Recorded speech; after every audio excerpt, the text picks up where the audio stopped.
الله أكبر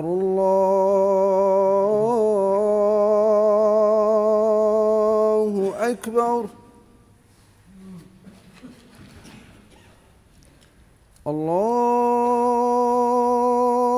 الله أكبر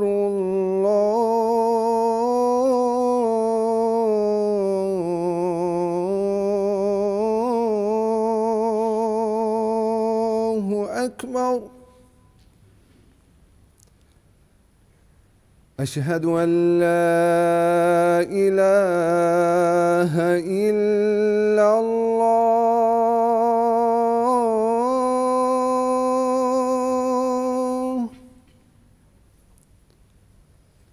أشهد أن لا إله إلا الله.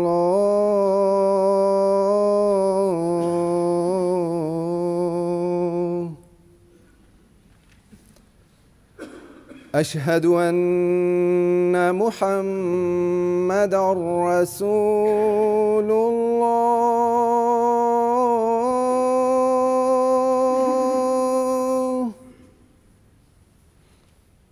أشهد أن محمدًا رسول الله.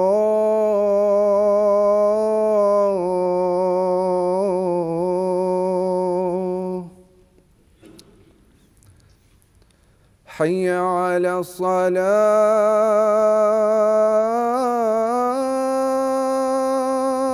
الصلاة. حي على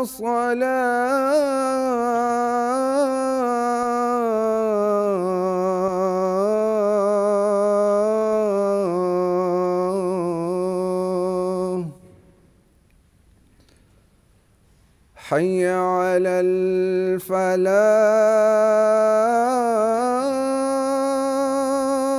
الفلاح. حي على الفلاح.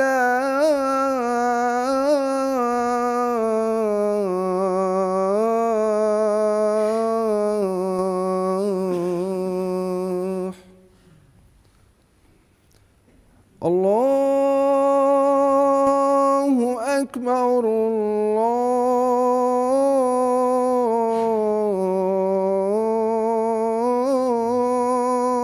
الله أكبر. لا إله إلا الله.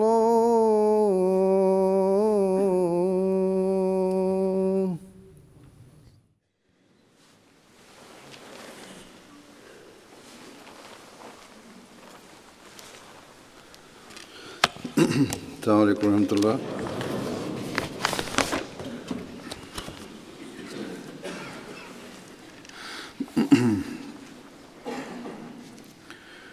أشهد أن لا إله إلا الله وحده لا شريك له وأشهد أن محمدًا عبده ورسوله.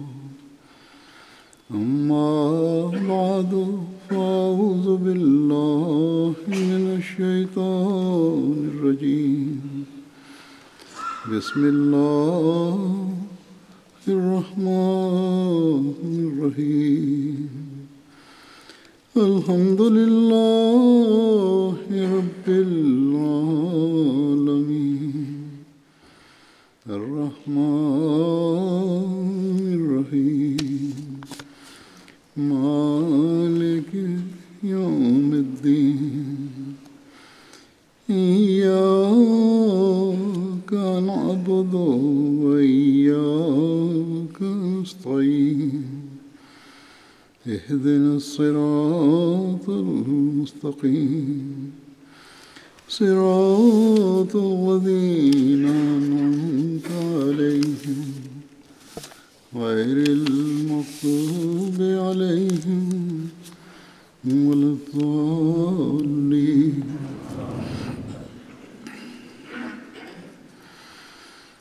آج اللہ تعالیٰ کے فضل سے مجلس انصار اللہ یو کے کا سالانہ اجتماع شروع ہو رہا ہے. اس حوالے سے میں انصار کو ایک انتہائی اہم اور بنیادی چیز کی طرف توجہ دلانی چاہتا ہوں، اور وہ ہے نماز. نماز ہر مومن فرض ہے، لیکن 40 سال کی عمر کے بعد جب کہ یہ احساس پہلے سے بڑھ کر پیدا ہونا چاہیے کہ میری عمر کے ہر دن کے بڑھنے سے میری زندگی کے دن کم ہو رہے ہیں، ایسی حالت میں اللہ تعالیٰ کی عبادت اور نماز کی طرف زیادہ توجہ پیدا ہونی چاہیے کہ وقت تیزی سے آ رہا ہے جب میں نے اللہ تعالیٰ کے حضور حاضر ہونا ہے، اور وہاں ہمارے ہر عمل کا حساب کتاب ہونا ہے. بس ایسی حالت میں ایک مومن کی، ہر اس شخص کی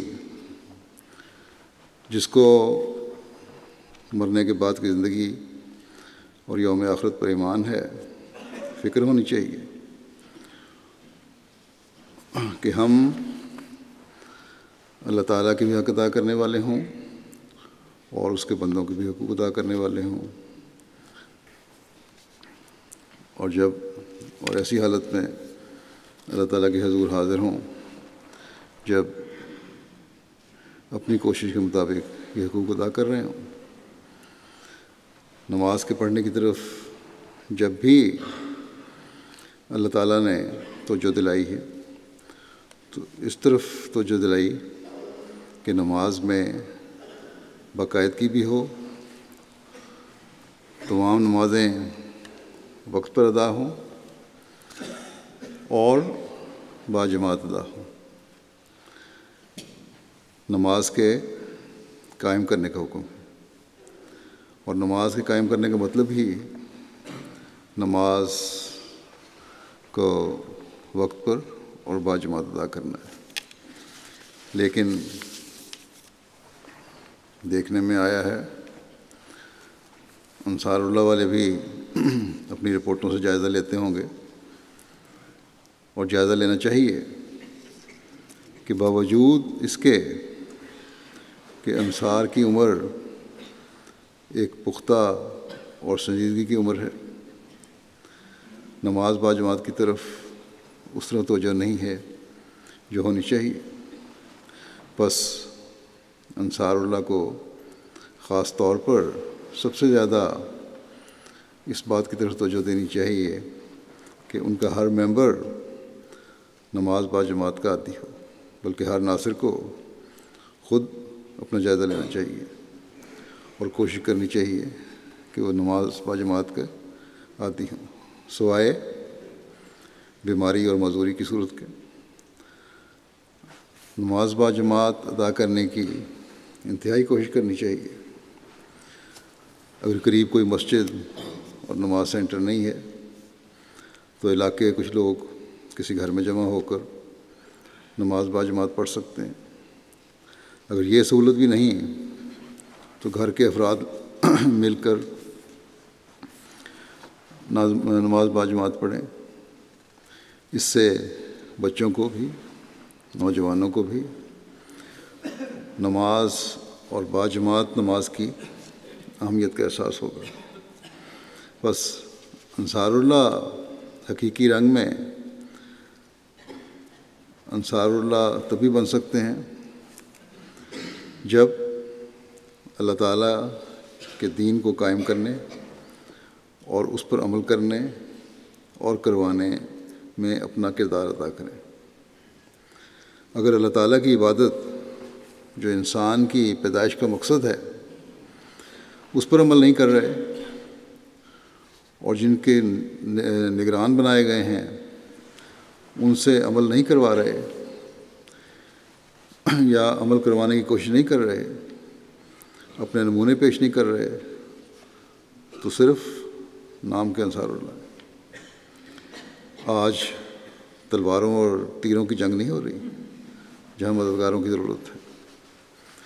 حضرت مسیح علیہ الصلوۃ والسلام نے تو فرمایا ہے کہ ہمارے غالب آنے کا ہتھیار دعا ہے، بس انصار اللہ بننے کے لیے اس دعا کے ہتھیار کو استعمال کرنے کی ضرورت ہے۔ اس کے لیے ضروری ہے کہ اللہ تعالیٰ کے بتائے ہوئے طریق کے مطابق اس ہتھیار کو استعمال کیا جائے، اور جب یہ ہوگا تبھی ہم حضرت مسیح علیہ الصلوۃ والسلام کی بیعت کا بھی صحیح حق ادا کرنے والے ہوں گے۔ ورنہ آپ نے بار بار یہی فرمایا ہے کہ اگر میری باتوں کو نہیں ماننا اور اپنے اندر پاک تبدیلیاں پیدا نہیں کرنی، اپنی عبادتوں کے حق ادا نہیں کرنے، تو پھر میری بیعت میں آنے کا کوئی فائدہ نہیں۔ بس ہر ناصر کو خاص طور پر اپنے جائزے لینے چاہیے کہ کس حد تک وہ نماز کے پابند ہیں، کس حد تک وہ اپنا نمونہ اپنے بچوں کے سامنے پیش کر رہے ہیں، ان کی نمازوں کی حالت اور کیفیت کیا ہے، کیا صرف ایک فرض اور بوجھ سمجھ کر نمازیں ادا ہو رہی ہیں، یا حقیقت میں اللہ تعالیٰ کی رضا کو حاصل کرنے کے لیے ہم یہ سب کچھ کر رہے ہیں۔ حضرت مسیح علیہ الصلوۃ والسلام نے نماز کی اہمیت، اس کی فرضیت، اس کی حکمت، اس کو پڑھنے کا طریق، اس کا مقصد، اس کا فلسفہ اور اوقات کا فلسفہ، غرض اس موضوع پر مختلف رائے میں بار بار مختلف موقعوں پر اور جگہوں پر توجہ دلائی ہے۔ آپ کے بعض ارشادات اس وقت میں پیش کروں گا جو اس کی اہمیت اور حکمت پر روشنی ڈالتے ہیں۔ نمازوں کو باقاعدگی سے اور بالالتزام پڑھنے کے بارے میں نصیحت فرماتے ہوئے ایک جگہ حضرت مسیح علیہ الصلوۃ والسلام فرماتے ہیں، ایک موقع پر فرمایا آپ نے مجلس میں کہ نمازوں کو باقاعدہ التزام سے پڑھو۔ بعض لوگ فرمایا کہ بعض لوگ صرف ایک ہی وقت کی نماز پڑھ لیتے ہیں۔ وہ یاد رکھیں کہ نمازیں معاف نہیں ہوتیں یہاں تک کہ پیغمبروں تک کو معاف نہیں ہوئیں۔ ایک حدیث میں آیا ہے کہ رسول اللہ صلی اللہ علیہ وسلم کے پاس ایک نئی جماعت آئی، انہوں نے نماز کی معافی چاہی۔ آپ صلی اللہ علیہ وسلم نے فرمایا کہ جس مذہب میں عمل نہیں وہ مذہب ہی کچھ نہیں۔ اس لیے اس بات کو خوب یاد رکھو اور اللہ تعالیٰ کے احکام کے مطابق اپنے عمل کر لو۔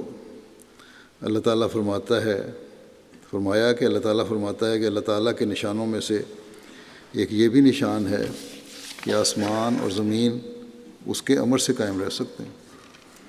اگر اللہ تعالیٰ کی مرضی ہو تو تبھی زمین و آسمان قائم ہے، ورنہ نہیں۔ فرمایا کہ بعض دفعہ وہ لوگ جن کی طبیعت کی طرف مائل ہیں کہا کرتے ہیں کہ نیچری مذہب قابل اتباع ہے، کیونکہ اگر حفظ صحت کے اصولوں پر عمل نہ کیا جائے تو تقوی اور طہارت سے کیا فائدہ ہوگا۔ اپنے اپنے فلسفے لوگوں نے گھڑے ہوئے ہیں۔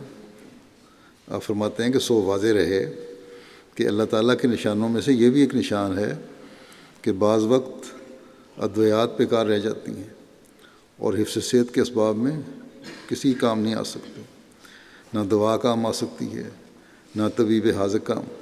لیکن اگر اللہ تعالیٰ کا امر ہو تو الٹا بھی سیدھا ہو جایا کرتا ہے۔ بس اس کے لیے ضروری ہے کہ اللہ تعالیٰ سے تعلق پیدا کیا جائے اور اس کے لیے بہترین ذریعہ اس کی عبادت اور عبادتوں میں نماز کی ادائیگی ہے۔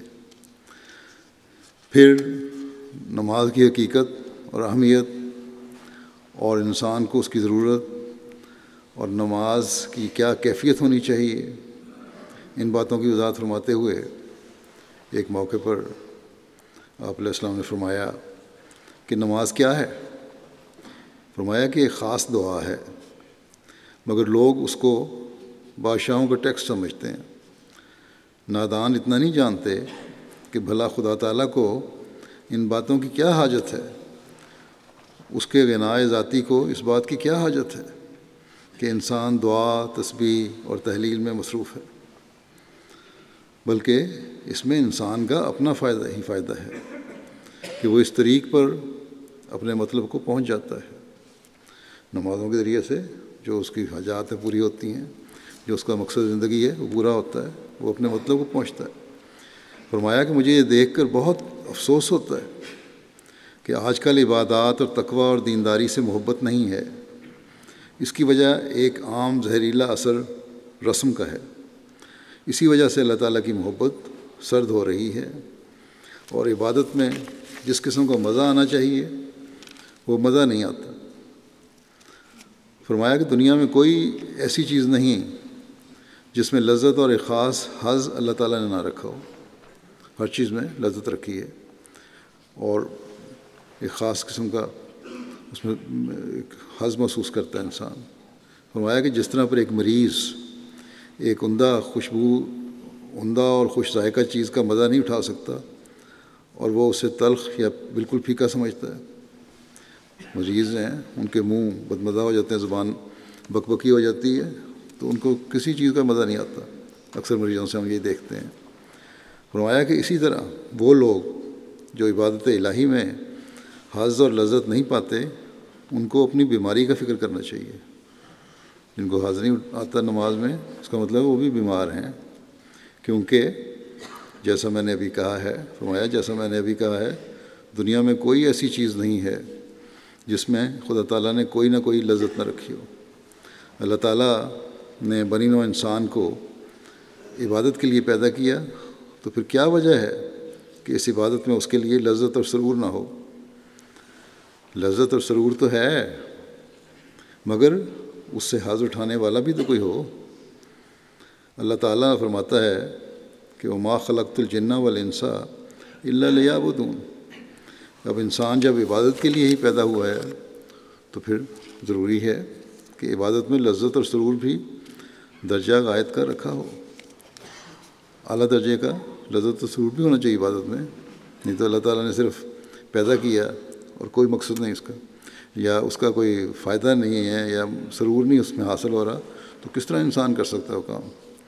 فرمایا اس بات کو ہم اپنے روزمرہ کے مشاہدے اور تجربے سے خوب سمجھ سکتے ہیں۔ مثلا دیکھو، اناج اور تمام خوردنی اور نوشیدنی اشیاء انسان کے لیے پیدا ہوئی ہیں، کھانے پینے کی تمام چیزیں انسان کے لیے پیدا ہوئی ہیں، تو کیا ان سے وہ ایک لذت اور حظ نہیں پاتا؟ کیا اس ذائقے اور مزے اور احساس کے لیے اس کے منہ میں زبان موجود نہیں؟ کیا وہ خوبصورت اشیاء کو دیکھ کر، نباتات ہوں یا جمادات ہوں، پودے ہوں، پھل ہوں، پہاڑ ہوں، خوبصورت چیزیں ہوں، حیوانات ہوں یا انسان، حظ نہیں پاتا ان کو دیکھ کر؟ یقیناً اس کو لطف اندوز ہوتا ہے وہ۔ فرمایا کہ کیا دل خوشکن اور سریلی آوازوں سے اس کے کان محظوظ نہیں ہوتے؟ پھر کیا کوئی دلیل اور بھی اس عمر کے اسبات کے لیے مطلوب ہے کہ عبادت میں لذت نہیں ہے؟ اللہ تعالیٰ فرماتا ہے، آگے فرماتے ہیں آپ کہ اللہ تعالیٰ فرماتا ہے کہ ہم نے عورت اور مرد کو جوڑا پیدا کیا اور مرد کو رغبت دی ہے۔ اب اس میں زبردستی نہیں کی بلکہ ایک لذت بھی دکھلائی ہے۔ اگر محض توالد و تناسل ہی مقصود بذات ہوتا تو مطلب پورا نہ ہو سکتا۔ آپ فرماتے ہیں کہ خوب سمجھ لو کہ عبادت بھی کوئی بوجھ اور ٹیکس نہیں ہے، اس میں بھی ایک لذت اور سرور ہے، اور یہ لذت اور سرور دنیا کی تمام لذتوں اور تمام حظوظ نفس سے بالا تر و بلند ہے۔ فرماتے ہیں کہ جیسے ایک مریض کسی عمدہ سے عمدہ خوش ذائقہ غذا کی لذت سے محروم ہے، اسی طرح پر ہاں ٹھیک ایسا ہی وہ کم بخت انسان ہے جو عبادت الہی سے لذت نہیں پاتا۔ بس یہ انسان کی کمزوری ہے اور نمازوں کی طرف توجہ نہ دینا ہے، اور اللہ تعالیٰ کے فضل سے محروم ہونا ہے کہ نماز میں لذت نہیں آتی۔ بس ہم میں جو بھی ہیں ایسے ان کو فکر کرنی چاہیے۔ پھر حقیقی نماز کس قسم کی ہے اور کیسی ہونی چاہیے، اس بات کی وضاحت فرماتے ہوئے آپ فرماتے ہیں کہ یاد رکھو یہ نماز ایسی چیز ہے کہ اس سے دنیا بھی سنور جاتی ہے اور دین بھی۔ لیکن اکثر لوگ جو نماز پڑھتے ہیں وہ نماز ان پر لعنت بھیجتی ہے، جیسے فرمایا اللہ تعالیٰ نے کہ فویل للمصلین الذین هم عن صلاتهم ساہون، یعنی لعنت ہے ان نمازیوں پر جو نماز کی حقیقت سے ہی بے خبر ہوتے ہیں۔ فرمایا کہ نماز تو وہ چیز ہے کہ انسان اس کے پڑھنے سے ہر ایک طرح کی بد عملی اور بے حیائی سے بچایا جاتا ہے۔ اس طرح نماز پڑھنی انسان کے اپنے اختیار میں نہیں ہوتی، اور یہ طریق خدا کی مدد اور استعانت کے بغیر حاصل نہیں ہو سکتا۔ اور جب تک انسان دعاؤں میں نہ لگا رہے اس طرح کا خشوع اور خضوع پیدا نہیں ہو سکتا۔ نماز پڑھنے کے لیے یہ مقام حاصل کرنے کے جہاں انسان سب برائیوں سے بچے، ایک کوشش کی ضرورت ہے، اللہ تعالیٰ کے فضل کو حاصل کرنے کی ضرورت ہے، اس کے لیے خشوع اور خضوع ضروری ہے۔ اس لیے چاہیے کہ تمہارا دن اور تمہاری رات، آپ فرماتے ہیں اس لیے چاہیے کہ تمہارا دن اور تمہاری رات غرض کوئی گھڑی دعاؤں سے خالی نہ ہو۔ بس نماز کا حظ اور سرور حاصل کرنے کے لیے اللہ تعالیٰ کے فضل کو حاصل کرنے کی ضرورت ہے، اور اللہ تعالیٰ کا فضل مانگنے کے لیے پھر اسی کے آگے جھکنے کی ضرورت ہے، اور چلتے پھرتے بھی اس کا ذکر کرنے کی ضرورت ہے، اور خشوع مانگنے کی ضرورت ہے۔ یہ حالت انسان پیدا کرے تو پھر نمازوں کا بھی مزہ آتا ہے۔ پھر نماز میں لذت نہ آنے کی وجہ اور اس کا علاج بتاتے ہوئے فرماتے ہیں کہ میں دیکھتا ہوں کہ لوگ نمازوں میں غافل اور سست اس لیے ہوتے ہیں کہ ان کو اس لذت اور سرور سے اطلاع نہیں جو اللہ تعالیٰ نے نماز کے اندر رکھا ہے، اور بڑی بھاری وجہ اس کی یہی ہے۔ پھر شہروں اور گاؤں میں تو اور بھی سستی اور غفلت ہوتی ہے، جو آبادیوں میں رہنے والے لوگ ہیں مصروف ہیں زیادہ، ان میں اور بھی زیادہ سست ہو جاتے ہیں اپنے کاموں کی وجہ سے۔ فرمایا کہ 150واں حصہ بھی تو پوری مستعدی اور سچی محبت سے اپنے مولا حقیقی کے حضور سر نہیں جھکاتا۔ پھر سوال یہی پیدا ہوتا ہے کہ کیوں ان کو اس لذت کی اطلاع نہیں، اور نہ کبھی انہوں نے اس مزے کو چکھا۔ اور مذاہب میں ایسے احکام نہیں ہیں، دوسرے مذہب جو ہیں ان میں ایسے احکام نہیں ہیں باقاعدگی سے عبادت کرنے کے۔ فرمایا کبھی ایسا ہوتا ہے کہ ہم اپنے کاموں میں مبتلا ہوتے ہیں اور مؤذن اذان دے دیتا ہے، پھر وہ سننا بھی نہیں چاہتے، گویا ان کے دل دکھتے ہیں۔ یہ لوگ بہت ہی قابل رحم، اذان ہو گئی، اب اذان پہ کان نہیں دھرا، یا نماز کا وقت ہو گیا اس کی طرف توجہ نہیں دی۔ فرمایا کہ یہ لوگ بہت ہی قابل رحم ہیں۔ بعض لوگ جہاں مجلس میں بیٹھے تھے ہم نے فرمایا کہ یہاں بھی ایسے ہیں کہ ان کی دکانیں دیکھو تو مسجدوں کے نیچے ہیں، مگر کبھی جا کر کھڑے بھی تو نہیں ہوتے، یعنی نماز کے لیے نہیں جاتے۔ فرمایا کہ میں یہ کہنا چاہتا ہوں کہ خدا تعالیٰ سے نہایت سوز اور ایک جوش کے ساتھ یہ دعا مانگنی چاہیے کہ جس طرح پھلوں اور اشیاء کی طرح طرح کی لذتیں عطا کی ہیں، نماز اور عبادت کا بھی ایک بار مزہ چکھا دے۔ کھایا ہوا یاد رہتا ہے، آپ فرماتے ہیں کھایا ہوا یاد رہتا ہے۔ دیکھو اگر کوئی شخص کسی خوبصورت کو ایک سرور کے ساتھ دیکھتا ہے تو وہ اسے خوب یاد رہتا ہے، اور پھر اگر کسی بدشکل اور مکروہ حیات کو دیکھتا ہے تو اس کی ساری حالت باعتبار اس کے مجسم ہو کر سامنے آ جاتی ہے۔ ہاں اگر کوئی تعلق نہ ہو تو کچھ یاد نہیں رہتا۔ بصورتیاں اور خوبصورتیاں بھی انسان کو اس لیے یاد رہتی ہیں ایک توجہ سے دیکھ رہا ہوتا ہے، لیکن اگر کوئی تعلق نہ ہو تو کوئی فرق نہیں پڑتا، اس سے کچھ نہیں یاد رہتا۔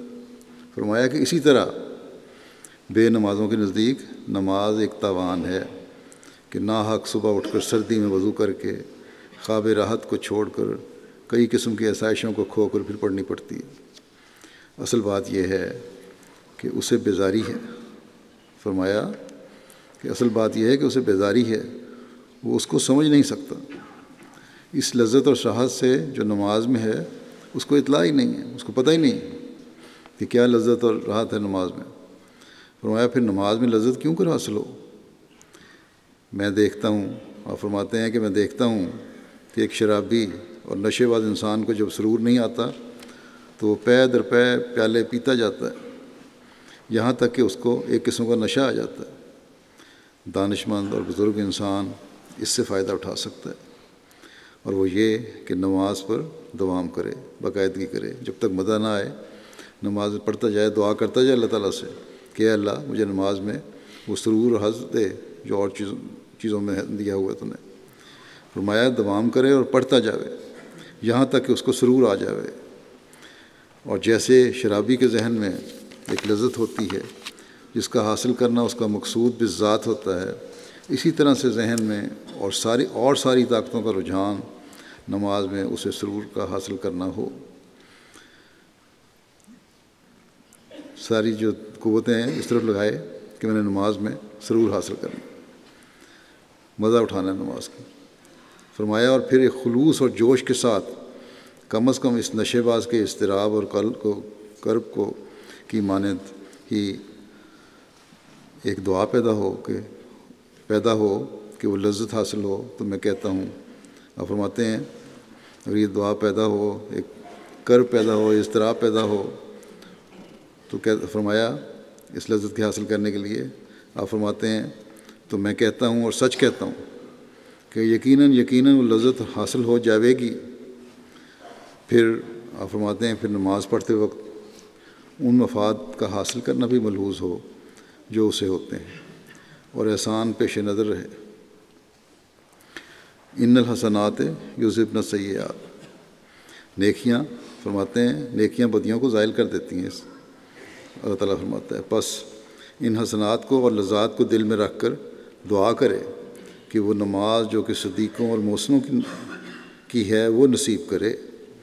یہ جو فرمایا کہ ان الحسنات یذہبن السیئات، یعنی نیکیاں یا نماز بدیوں کو دور کرتی ہے، یا دوسرے مقام پر فرمایا ہے نماز فواحش اور برائیوں سے بچاتی ہے۔ اور ہم دیکھتے ہیں کہ بعض لوگ باوجود نماز پڑھنے کے پھر بدیاں کرتے ہیں۔ اس کا جواب یہ ہے کہ وہ نمازیں پڑھتے ہیں مگر نہ روح اور راستی کے ساتھ، اس میں روح کوئی نہیں ہوتی نمازوں میں، وہ صرف رسم اور عادت کے طور پر ٹکرے مارتے ہیں، ان کی روح مردہ ہے۔ اللہ تعالیٰ نے ان کا نام حسنات نہیں رکھا، اور یہاں جو حسنات کا لفظ رکھا، الصلاۃ کا لفظ نہیں رکھا، باوجود ہے کہ معنی وہی ہیں۔ اس کی وجہ یہ ہے کہ تا نماز کی خوبی اور حسن و جمال کی طرف اشارہ کرے کہ وہ نماز بدیوں کو دور کرتی ہے جو اپنے اندر ایک سچائی کی روح رکھتی ہے۔ نماز وہ بدیوں کو دور کرتی ہے جو اپنے اندر ایک سچائی کی روح رکھتی ہے، اور فیض کی تاثیر اس میں موجود ہے۔ وہ نماز یقیناً برائیوں کو دور کرتی ہے۔ فرمایا کہ نماز نشست و برخاست کا نام نہیں ہے، صرف اٹھنے بیٹھنے کا نام نہیں ہے۔ نماز کا مغز اور روح وہ دعا ہے جو ایک لذت اور سرور اپنے اندر رکھتی ہے۔ نماز کی روح اور مقصد کو حاصل کرنے کی کس طرح کوشش کرنی چاہیے، اس بارے میں آپ فرماتے ہیں اور کہ ارکان نماز جو ہیں قیام ہے، رکوع ہے، سجدہ ہے، قعدہ ہے، یہ ساری حالتیں جو ہیں اس نماز میں اس لیے رکھی گئی ہیں کہ اس مقصد کو حاصل کیا جائے، اس روح کو حاصل کیا جائے۔ آپ فرماتے ہیں کہ ارکان نماز دراصل روحانی نشست و برخاست ہیں۔ انسان کو خدا تعالیٰ کے روبرو کھڑا ہونا پڑتا ہے، اور قیام بھی آداب خدمت گاران میں سے ہے۔ جو خدمت کرنے والے لوگ ہیں کسی بڑے آدمی کے سامنے جاتے ہیں تو کھڑے ہوتے ہیں ادب سے، تو جو کھڑے قیام جو ہے نماز میں وہ ادب کی نشانی ہے۔ رکوع جو دوسرا حصہ ہے بتلاتا ہے کہ گویا تیاری ہے کہ وہ تعمیل حکم کو کس قدر گردن جھکاتا ہے، اور سجدہ کمال آداب اور کمال تذلل اور نیستی کو جو عبادت کا مقصود ہے ظاہر کرتا ہے۔ جب سجدہ انسان کرتا ہے تو اپنے آپ کو انتہائی عاجزی اور نیستی اور تذلل کی حالت میں لے جاتا ہے۔ یہی عبادت کا مقصد ہے کہ میں اللہ تعالیٰ کے آگے سر جھکاتا ہوں۔ فرمایا کہ یہ آداب اور طور ہیں جو خدا تعالیٰ نے بطور یادداشت کے مقرر کر دیے ہیں، اور جسم کو باطنی طریق سے حصہ دینے کی خاطر ان کو مقرر کیا ہے۔ جس طرح ظاہری طور پر یہ آداب بجا لا رہا ہے انسان، اسی طرح اندرونی طور پر روحانی طور پر بھی روح کو بھی اسی طرح آداب بجا لانے چاہیے، دل کا بھی اسی طرح قیام اور رکوع اور سجدہ ہونا چاہیے۔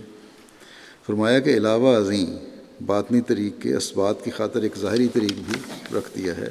اب اگر ظاہری طریق میں جو اندرونی اور باطنی طریق کا ایک عکس ہے صرف نکال کی طرح نقلیں اتاری جائیں، صرف ہاتھ باندھ دیے، رکوع میں چلے گئے، سجدے میں چلے گئے، بیٹھ گئے، اگر یہ صرف نکال کی طرح صرف اٹھ بیٹھے کی کرنی ہے، نقل اتارنی ہے، اور فرمایا اور اسے ایک بار گراں سمجھ کر اتار پھینکنے کی کوشش کی جائے تو تم ہی بتاؤ اس میں کیا لذت اور حظ آ سکتا ہے؟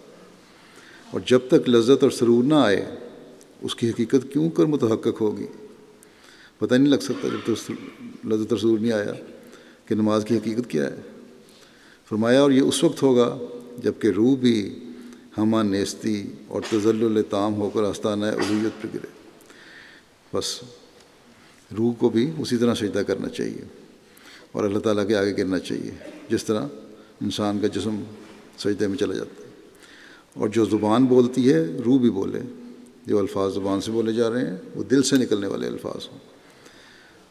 فرمایا کہ اس وقت ایک سرور اور نور اور تسکین حاصل ہو جاتی ہے۔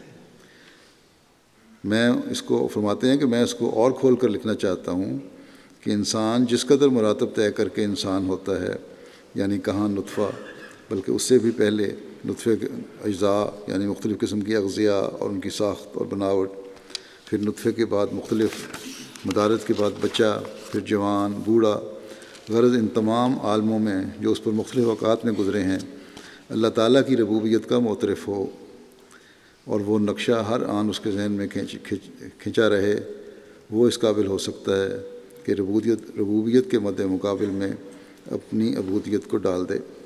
یہ سارا انسان جب سوچے کہ میں کس طرح پیدا ہوا، کس طرح مختلف مراحل میں سے گزرا، کس طرح بڑا ہوا، کس طرح اللہ تعالیٰ نے مجھے پالا پوسا بڑا کیا، تو تبھی صحیح عبودیت کا حق، ایک عبد بننے کا حق انسان سوچ سکتا ہے اور ادا کر سکتا ہے۔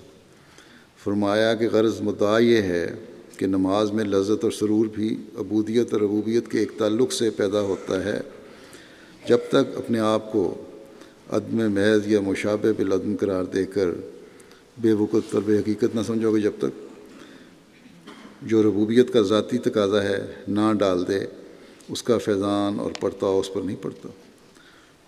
اللہ تعالیٰ کے فیض سے فائدہ اٹھانا ہے تو کامل عبودیت پیدا کرنی ہوگی، اور فرمایا اگر ایسا ہو تو پھر اعلیٰ درجے کی لذت حاصل ہوتی ہے جس سے بڑھ کر کوئی حظ نہیں ہے۔ اس مقام پر انسان کی روح جب ہمہ نیستی ہو جاتی ہے تو وہ خدا کی طرف ایک چشمے کی طرف بہتی ہے، اور ما سوا اللہ سے اسے انقطاع تام ہو جاتا ہے۔ اللہ کے علاوہ ہر دوسری چیز سے وہ مکمل طور پر تعلق کاٹ لیتا ہے۔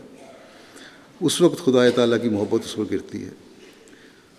اس اتصال کے وقت ان دو جوشوں سے جو اوپر کی طرف سے ربوبیت کا جوش اور نیچے کی طرف سے عبودیت کا جوش ہوتا ہے، ایک خاص کیفیت پیدا ہوتی ہے۔ ایسا تعلق جب پیدا ہوتا ہے تو اللہ تعالیٰ کی ربوبیت بھی جوش میں آتی ہے، اور انسان کی عبودیت کا بھی ایک جوش پیدا ہو رہا ہوتا ہے، اور یہ دونوں جب ملتے ہیں تو فرمایا کہ تب ایک خاص کیفیت پیدا ہوتی ہے، اس کا نام صلاۃ ہے، اس خاص کیفیت کا نام صلاۃ ہے جو ربوبیت اور عبودیت کے ملنے سے پیدا ہو۔ فرمایا کہ پس یہی وہ صلاۃ ہے جو سیئات کو بھسم کر جاتی ہے۔ اس طرح کی نماز ہو، اس طرح کی صلاۃ ہو، تبھی جو برائیاں ہیں اللہ تعالیٰ فرماتا ہے برائیوں کو ختم کرتی ہے، تو پھر برائیاں ختم ہوتی ہیں، ان کو جلا دیتی ہے اور اپنی جگہ ایک نور اور چمک چھوڑ دیتی ہے جو سالک اور راستے کے خطرات اور مشکلات کے وقت ایک منور شمع کا کام دیتی ہے، ایک روشن کا کام دیتی ہے، ایک ٹارچ لائٹ کا کام دیتی ہے، اور ہر ایک قسم خس و خشاک اور ٹھوکر کے پتھروں اور خار و خس سے جو اس کی راہ میں ہوتی ہیں آگاہ کر کے بچاتی ہے، نظر آ جاتی ہے ہر برائی۔ اور یہی وہ حالت ہے جب کہ ان الصلاۃ تنہا عن الفحشاء والمنکر کا اطلاق اس پر ہوتا ہے، کیونکہ اس کے ہاتھ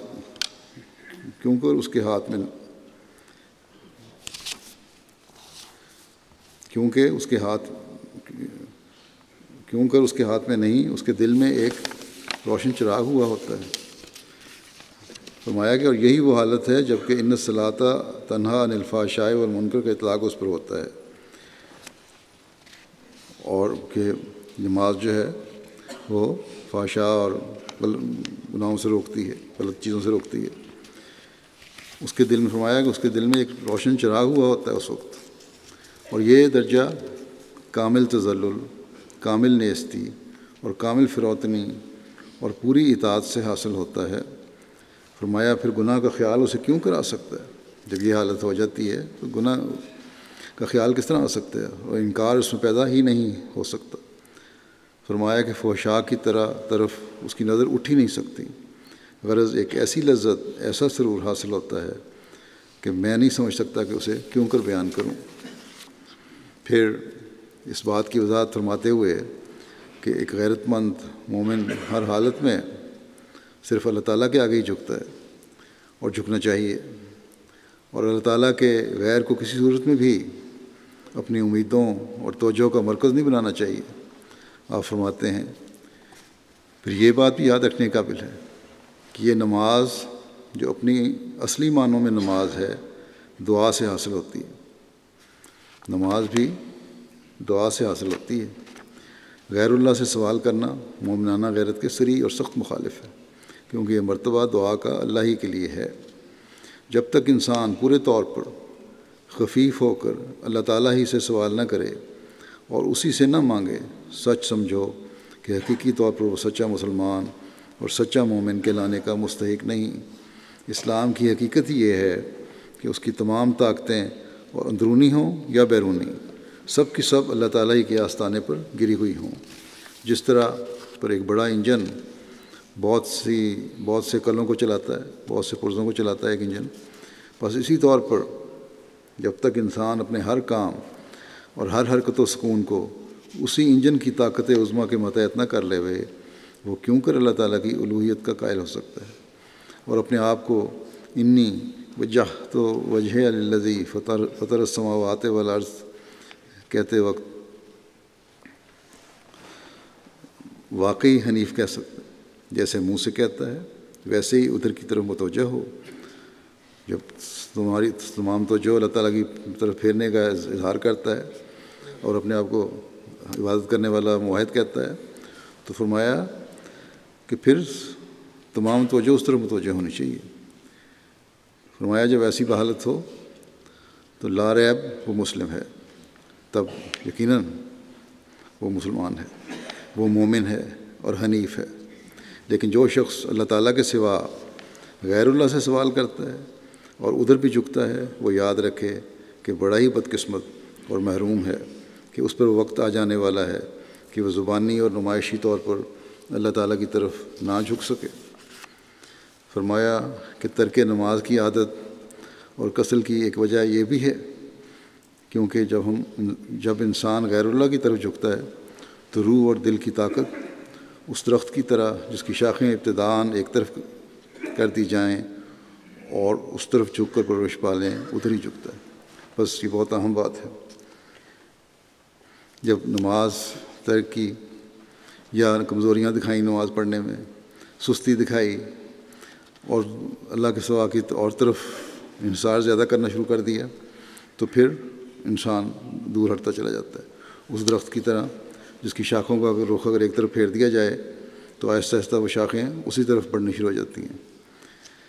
فرمایا اور خدا تعالیٰ کی طرف سے ایک سختی اور تشدد اس کے دل میں پیدا ہو کر اسے منجمد اور پتھر بنا دیتا ہے، جیسے وہ شاخیں جو درخت کی شاخیں ایک طرف جھک رہی تھیں، پھر دوسری طرف مڑ نہیں سکتا۔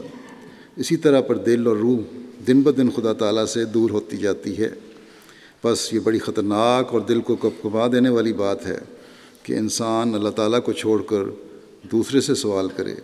اسی لیے نماز کا التزام اور پابندی بڑی ضروری چیز ہے، تاکہ اولاً وہ ایک عادت راسخہ کی طرح قائم ہو اور رجوع اللہ کا خیال ہو، پھر رفتہ رفتہ وہ وقت خود آ جاتا ہے جب کہ انقطاع کلی کی حالت میں انسان ایک نور اور ایک لذت کا وارث ہو جاتا ہے، پھر ہر چیز سے علیحدہ ہو جاتا ہے، کٹ جاتا ہے اور صرف اللہ تعالیٰ کی طرف رجوع ہوتا ہے۔ تب انسان کو ایک نور ملتا ہے اور لذت حاصل ہوتی ہے۔ فرمایا میں اس امر کو پھر تاکید سے کہتا ہوں، افسوس ہے کہ مجھے وہ لفظ نہیں ملے جس میں غیر اللہ کی طرف رجوع کرنے کی برائیاں بیان کر سکوں۔ لوگوں کے پاس جا کر منت خوشامد کرتے ہیں، یہ بات خدا تعالیٰ کی غیرت کو جوش میں لاتی ہے، کیونکہ یہ تو لوگوں کی نماز ہے، بس وہ اس سے ہٹتا ہے اور اسے دور پھینک دیتا ہے۔ میں موٹے الفاظ میں اس کو بیان کرتا ہوں، گو یہ امر اس طرح پر نہیں ہے، مگر سمجھ میں خوب آ سکتا ہے کہ جیسے ایک مرد غیور کی غیرت تقاضا نہیں کرتی کہ وہ اپنی بیوی کو کسی غیر کے ساتھ تعلق پیدا کرتے ہوئے دیکھ سکے، اور جس طرح پر وہ مرد ایسی حالت میں اس نابکار عورت کو واجب القتل سمجھتا ہے، بلکہ بسا اوقات ایسی وارداتیں ہو جاتی ہیں، ایسا ہی جوش اور غیرت الوہیت کا ہے۔ اللہ تعالیٰ کو بڑی غیرت ہے۔ عبودیت اور دعائے خاص اس ذات کے مد مقابل ہیں، بس اسی ذات کے مد مقابل ہیں، یعنی اسی کو چاہیے عبودیت اور دعا خاص کرنا۔ وہ پسند نہیں کر سکتا کہ کسی اور کو معبود قرار دیا جاوے یا پکارا جاوے۔ بس خوب یاد رکھو اور پھر یاد رکھو کہ غیر اللہ کی طرف جھکنا خدا سے کاٹنا ہے۔ نماز اور توحید کچھ ہی کہو، کیونکہ توحید کے عملی اقرار کا نام ہی نماز ہے۔ اس وقت بے برکت اور بے سود ہوتی ہے جب اس میں نیستی اور تذلل کی روح اور حنیف دل نہ ہو۔ پھر نماز میں وساوس پیدا ہونے کی وجہ بیان فرماتے ہیں۔ بعض لوگ کہتے ہیں کہ مختلف قسم کے وسوسے پیدا ہوتے رہتے ہیں، خیالات آتے رہتے ہیں۔ فرمایا کہ جن لوگوں کو خدا کی طرف پورا التفات نہیں ہوتا، انہی کو نماز میں بہت سے وساوس آتے ہیں۔ دیکھو ایک قیدی جب کہ ایک حاکم کے سامنے کھڑا ہوتا ہے تو کیا اس وقت اس کے دل میں کوئی وسوسہ گزر جاتا ہے؟ ایک قیدی جب حاکم کے سامنے کھڑا ہو کوئی اور خیال اس کے دل میں آ ہی نہیں سکتا۔ فرمایا یہی مثال ہے، ہرگز نہیں، کبھی اس کے دل میں خیال نہیں آئے گا۔ وہ ہمتاً حاکم کی طرف متوجہ ہوتا ہے اور اس فکر میں ہوتا ہے کہ ابھی حاکم کیا حکم سناتا ہے۔ اس وقت تو وہ اپنے وجود سے بھی بالکل بے خبر ہوتا ہے۔ ایسا ہی جب صدق کے دل سے انسان خدا تعالیٰ کی طرف رجوع کرے اور سچے دل سے اس کے آستانے پر گرے تو پھر کیا مجال ہے کہ شیطان وساوس ڈال سکے۔ نماز کی حفاظت کیوں کی جائے اور نماز کیوں پڑھی جائے؟ کیا اللہ تعالیٰ کو ہماری نمازوں کی ضرورت ہے؟ اکثر لوگوں کے ذہنوں میں یہ بھی سوال اٹھتے ہیں، آج کل کی دہریت کے اثر کی وجہ سے اٹھتے رہتے ہیں۔ اس بات کی وضاحت فرماتے ہوئے کہ اللہ غنی ہے اور اسے ہماری عبادتوں کی ضرورت نہیں ہے، بلکہ ہمیں اس کی ضرورت ہے۔ آپ فرماتے ہیں پھر یہ سمجھنا چاہیے کہ نماز کی حفاظت اس واسطے نہیں کی جاتی کہ خدا کو ضرورت ہے۔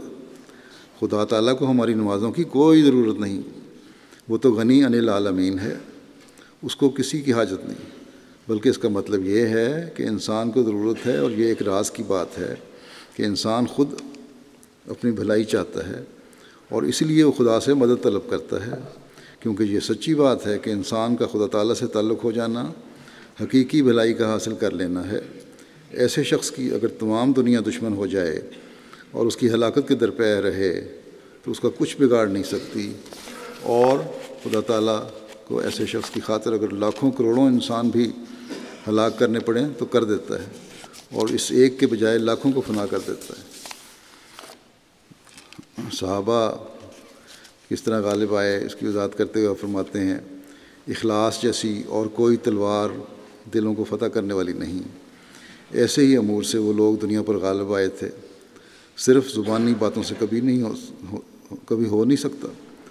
فرمایا کہ اب نہ پیشانی میں نور ہے اور نہ روحانیت ہے اور نہ معرفت کا کوئی حصہ ہے۔ نماز کی معرفت نہیں ہے، نماز پڑھنے کی وجہ سے جو نور ملتا ہے وہ نہیں ہے، نمازیں بھی بوجھ سمجھی جاتی ہیں۔ فرمایا کہ خدا تعالیٰ ظالم نہیں ہے، اصل بات ہی یہی ہے کہ ان کے دلوں میں اخلاص نہیں، صرف ظاہری اعمال سے جو رسم اور عادت کے رنگ میں کیے جاتے ہیں کچھ نہیں بنتا۔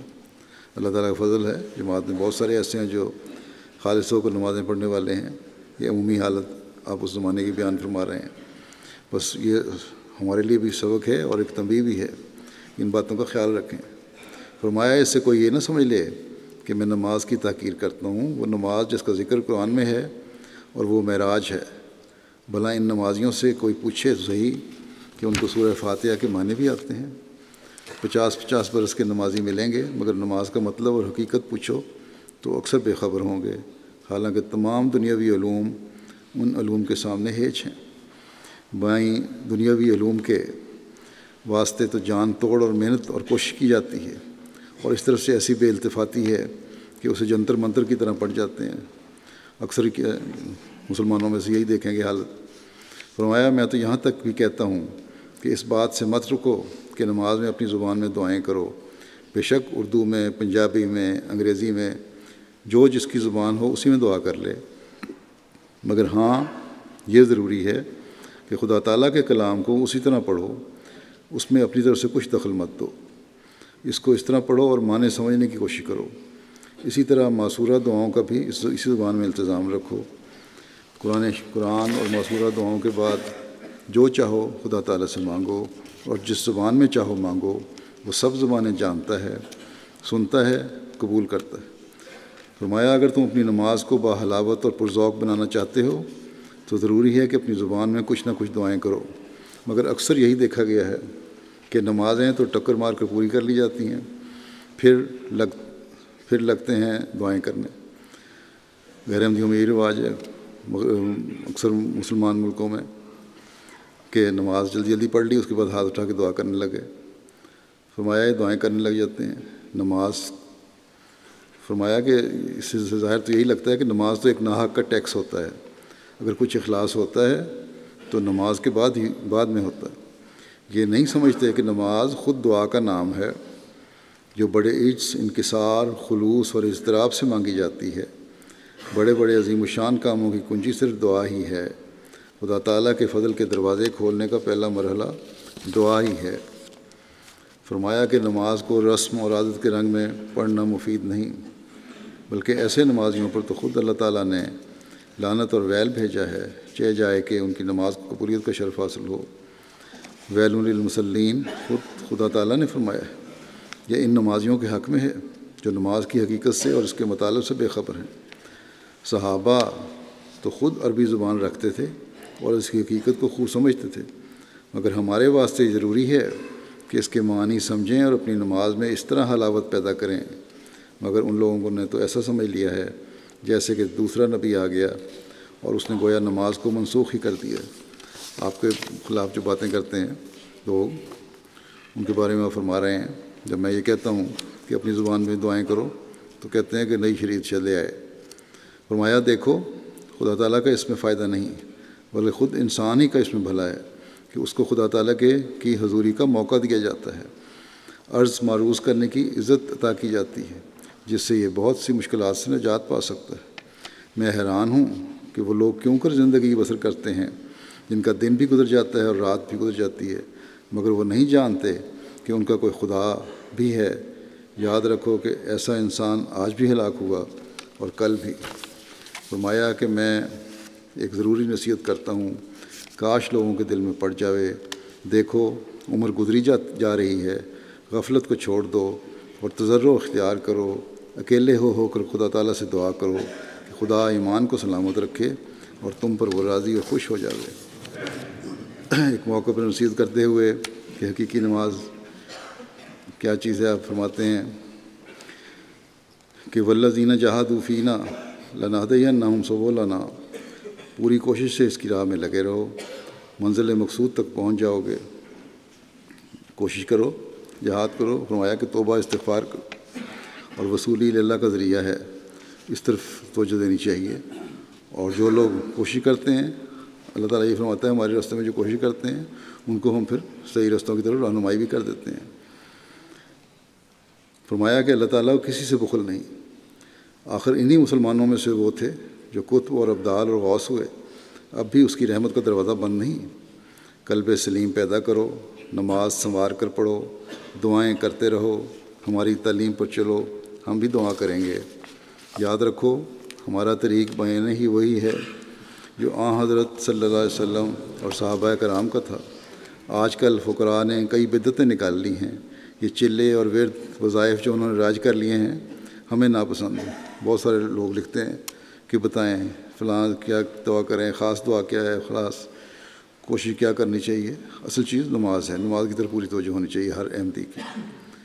فرمایا کہ اصل طریق طریق اسلام قرآن مجید کو تدبر سے پڑھنا اور جو کچھ اس میں ہے اس پر عمل کرنا، اور نماز توجہ کے ساتھ پڑھنا، اور دعائیں توجہ اور انابت اللہ سے کرتے رہنا۔ بس نماز ہی ایسی چیز ہے جو معراج کے مراتب تک پہنچا دیتی ہے۔ یہ ہے تو سب کچھ ہے۔ اور معراج پر پہنچانے والی نماز وہ ہے جو اللہ تعالیٰ کے حضور کھڑا ہونے والے کے دل کو پگھلا دے۔ پھر فرائض نمازوں کے ساتھ تہجد کی تاکید بھی آپ نے فرمائی، اور انصار اللہ کو تو خاص طور پر اس کا بھی الزام کرنا چاہیے۔ آپ فرماتے ہیں اس زندگی کے کل انفاس اگر دنیاوی کاموں میں گزر گئے تو آخرت کے لیے کیا ذخیرہ کیا؟ اگر ساری سانسیں اور ساری عمر دنیاوی کاموں میں گزار دیں تو آخرت کے لیے کیا ذخیرہ کیا؟ فرمایا کہ تہجد میں خاص کر اٹھو اور ذوق اور شوق سے ادا کرو۔ درمیانی نمازوں میں باعث ملازمت کے ابتلا آ جاتا ہے، یعنی آگے پیچھے بھی ہو جاتی ہیں، بعض دفعہ ایسا بھی ابتلا آ جاتا ہے قضا بھی ہو جاتی ہیں۔ فرمایا کہ رازق اللہ تعالیٰ ہے، نماز اپنے وقت پر ادا کرنی چاہیے۔ ظہر و عصر کبھی کبھی جمع ہو سکتی ہے۔ اللہ تعالیٰ جانتا تھا کہ ضعیف لوگ ہوں گے، اس لیے یہ گنجائش رکھتی، مگر یہ گنجائش 3 نمازوں کے جمع کرنے میں نہیں ہو سکتی، جبکہ ملازمت میں اور دوسرے کئی امور میں لوگ سزا پاتے ہیں اور مورد عتاب حکام ہوتے ہیں۔ تو اگر اللہ تعالیٰ کے لیے تکلیف اٹھاویں تو کیا خوب ہے۔ اگر دنیاوی کاموں میں بھی اتنی تکلیف اٹھا رہے ہوتے ہیں، اگر نماز کے لیے فرض پورا کرنے کے لیے، اللہ تعالیٰ کے احکام پہ چلنے کے لیے تھوڑی سی تکلیف اٹھا لو تو کیا حرج ہے۔ آپ فرماتے ہیں کہ یہ اللہ تعالیٰ کا کمال فضل ہے کہ اس نے کامل اور مکمل عقائد کی راہ ہم کو اپنے نبی کریم صلی اللہ علیہ وسلم کے ذریعے بدون مشقت اور محنت کے دکھائی ہے، بغیر کسی مشقت اور محنت کے ہمیں راستہ دکھا دیا۔ وہ راہ جو آپ لوگوں کو اس زمانے میں دکھائی گئی ہے، بہت سے عالم ابھی تک اس سے محروم ہیں۔ احمدیوں کو اللہ تعالیٰ نے اسی موت کو ماننے کی وجہ سے وہ راستہ دکھا دیا۔ بس خدا تعالیٰ کے اس فضل اور نعمت کا شکر کرو، اور وہ شکر یہی ہے کہ سچے دل سے ان اعمال صالحہ کو بجا لاؤ جو عقائد صحیحہ کے بعد دوسرے حصے میں آتے ہیں، اور اپنی حالت سے مدد لے کر دعا مانگو کہ وہ ان عقائد صحیحہ پر ثابت قدم رکھے اور اعمال صالحہ کی توفیق بخشے۔ حصہ عبادات میں صوم و صلاۃ و زکوٰۃ وغیرہ امور شامل ہیں۔ اب خیال کرو کہ مثلا نماز ہی ہے، یہ دنیا میں آئی ہے لیکن دنیا سے نہیں آئی۔ حضرت صلی اللہ علیہ وسلم نے فرمایا ہے قرۃ عینی فی الصلاۃ۔ پھر حضرت مسیح علیہ الصلوۃ والسلام اس بات کی وضاحت فرماتے ہوئے کہ حقیقی توحید کس طرح پوری ہوتی ہے، فرمایا توحید تبھی پوری ہوتی ہے کہ کل مرادوں کا معطی اور تمام امراض کا چارہ اور مدار وہی ذات واحد ہو۔ لا الہ الا اللہ کے معنی یہی ہیں۔ صوفیوں نے اس میں الہ کے لفظ سے محبوب، مقصود، معبود مراد لی ہے۔ فرمایا بے شک اصل اور سچ یوں ہی ہے، جب تک انسان کامل توحید پر کاربند نہیں ہوتا اس میں اسلام کی محبت اور عظمت قائم نہیں ہوتی۔ اور پھر میں اصل ذکر کی طرف رجوع کر کے کہتا ہوں کہ نماز کی لذت اور سرور اسے حاصل نہیں ہو سکتا۔ مدار اسی بات پر ہے کہ جب تک برے ارادے، ناپاک اور گندے منصوبے بھسم نہ ہوں، انانیت اور شیخی دور ہو کر نیستی اور فروتنی نہ آئے، خدا کا سچا بندہ نہیں کہلا سکتا، اور عبودیت کاملہ کے سکھانے کے لیے بہترین معلم اور افضل ترین نظریہ نماز ہی ہے۔ فرمایا میں پھر تمہیں بتلاتا ہوں کہ خدا تعالیٰ سے سچا تعلق، حقیقی ارتباط قائم کرنا چاہتے ہو تو نماز پر کاربند ہو جاؤ، اور ایسے کاربند بنو کہ تمہارا جسم، نہ تمہاری زبان بلکہ تمہاری روح کے ارادے اور جذبے سب کے سب ہمتاً نماز ہو جائیں۔ اللہ تعالیٰ ہم سب کو حقیقی توحید پر قائم ہونے، اپنی نمازوں کی حفاظت کرنے اور پرسرور نمازیں پڑھنے کی توفیق عطا فرمائے۔ غیر اللہ کو اپنا معبود بنانے کے بجائے ہم ہمیشہ اللہ تعالیٰ کو اپنا حقیقی معبود بنانے والے ہوں۔ انصار اللہ کا اجتماع جہاں ہو رہا ہے وہاں مجھے پتہ لگا ہے شاید مغرب و عشاء کی نمازیں پڑھنے کا انتظام نہیں ہوگا، کیونکہ شام کو ایک معین وقت کے بعد انہوں نے وہ جگہ بھی چھوڑنی ہے، ہال خالی کرنا ہے شاید۔ اگر تو یہ صحیح ہے تو پھر انتظامیہ کو وہاں اجتماع کی سے انتظام کرنا چاہیے کہ دوسری جگہ پر باجماعت نماز کا انتظام ہو سکے جہاں بھی لے کے جانا ہے۔ اور آئندہ انصار اللہ کو بھی چاہیے کہ اپنے اجتماعات ایسی جگہ منعقد کریں جہاں پانچوں وقت کی نمازوں کو بھی اہتمام ہو سکے۔ اللہ تعالیٰ بہرحال ان کا اجتماع کامیاب کرے اور ہمیں حقیقی عابد بنائے۔